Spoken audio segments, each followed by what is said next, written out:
Souvenez-vous, cet infâme personnage, Pierre Manant, a osé dire, oui, il a osé dire que le nombre de musulmans en Europe ne peut pas croître au rythme actuel, sinon nous irons au-devant de drames qu'aucune version de la laïcité ne permettra de maîtriser. Oui, Pierre Manant a été trop loin, il a été au bout de la logique et une organisation musulmane a décidé que cela suffisait et fait appel à l'Arcom. Oui, puisque la loi ne peut rien dire vu que les propos du monsieur sont somme toute, eh bien dans le cadre républicain. Comme on aime dire. Mais, par contre, qu'on dise que le nombre de musulmans en Europe ne peut pas croître au rythme actuel, eh bien, pour cette association, pour ce groupe, eh bien, c'est insupportable. Donc, dans cet article, Bladi.net, eh bien, cette assos nous dit pourquoi elle a décidé, eh bien, de faire appel et de saisir l'Arcom. Donc, on va lire un petit peu tout ça, puisque les propos de Pierre Clément, ou plutôt de Pierre Manant, sont des propos chocs qui ont fait mal au cœur à ces bons Français. Souvenez-vous, le philosophe français Pierre Manant a déclenché une tempête médiatique avec ses propos sur les musulmans lors d'une émission sur Figaro TV. La pression est telle qu'il faut prendre des décisions concernant le nombre de musulmans en Europe. Il ne peut pas croître au rythme actuel, sinon nous irons au devant de drames qu'aucune version de la laïcité ne permettra de maîtriser. Et il l'a déclaré, ce qui a provoqué un tollé général parmi les gens bien nés. Alors le CFCM, le Conseil français du culte musulman, a réagi, saisissant l'autorité de régulation de la communication audiovisuelle et numérique, l'Arcom. Et elle déclare « Les musulmans ne sont pas des nuisibles dont il faudrait contrôler la supposée prolifération. » Ah bon ? Aucun groupe humain ne doit être considéré comme une variable ajustée au sein de la nation. Bah si, tout le temps. Bah si, par définition.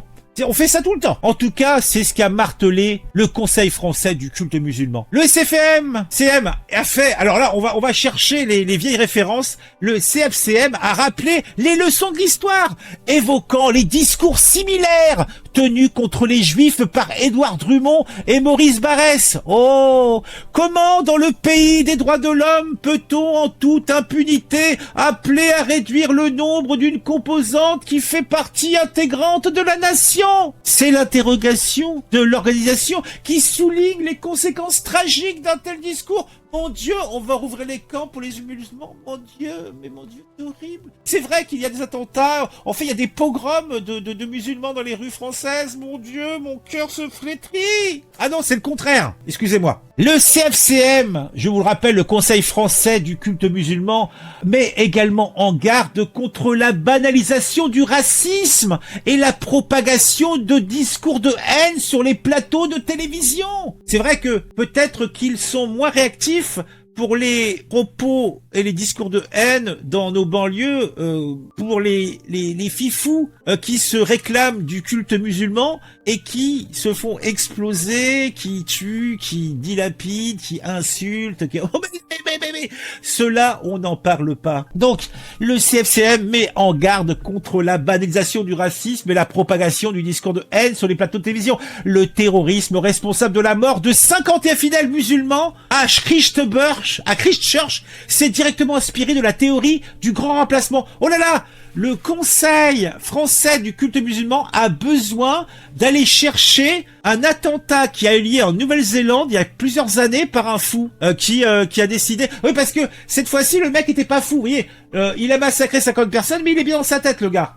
C'est un raciste. Il veut les tuer des musulmans. Oui, sans doute, c'était un putain de dingo. Mais moi, ce qui m'étonne, c'est que ce Conseil français du culte musulman va nous chercher donc ça. Alors, il nous précise même la propagation du discours de haine sur les plateaux de télévision.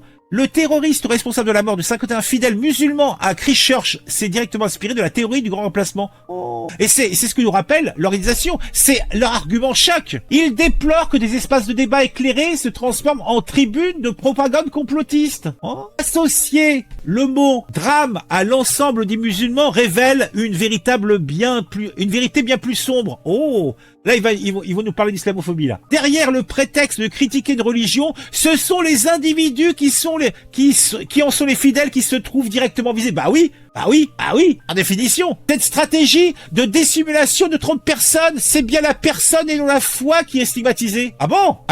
C'est étonnant quand même, hein. Ah, bon, en tout cas, vous avez vu, ils sont colères, hein, ils sont colères. Donc moi je dis, hein, alors l'Arcom, comment va-t-elle prendre ça? Bah, parce que bon, franchement, l'Arcom, je vois pas très bien ce qu'elle peut faire. Hein. Mais bon, tu peux toujours tenter, hein. En tout cas, ça fait parler, hein. Mais bon, moi, je trouve que là, c'est encore des pleurnicheries. Et moi, j'aime bien les pleurnicheries. C'était pour ça que c'était important que je vous en cause. Dites-moi en commentaire ce que vous pensez de tout ça. Mais bon, là, franchement, c'est les heures les plus sombres, hein.